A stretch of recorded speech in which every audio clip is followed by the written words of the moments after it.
જો આ પાણી વિશે તમને સમજણ દેવાની છે મારે. જો આમાં શું છે?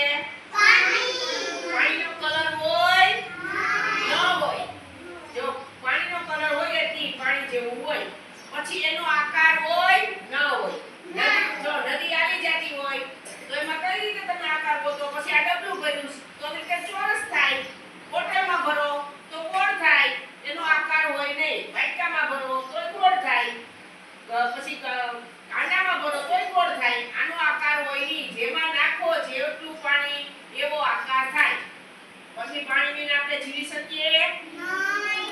પાણી જોઈને બધાને એટલે જો આ પાણી છે, પાણીની ખબર પડી તમને કે જેમાં નાખો, વાટકીમાં નાખો તો વાટકી જેવો આકાર થાય, વાટકામાં નાખો વાટકા જેવો આકાર થાય, બોટલમાં ભરો બોટલ જેવો આકાર થાય. એટલે આને શું કહેવાય?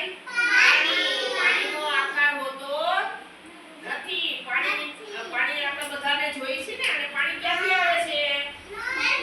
નળમાંથી તો આવે છે, પણ ક્યાંથી આવે છે? ટાંકામાંથી આવે છે. ચોમાસામાં આવે, વરસાદ આવે તો પાણી જોઈએ થાય ને આપણે. વરસાદ ન આવે તો પાણી ના આવે.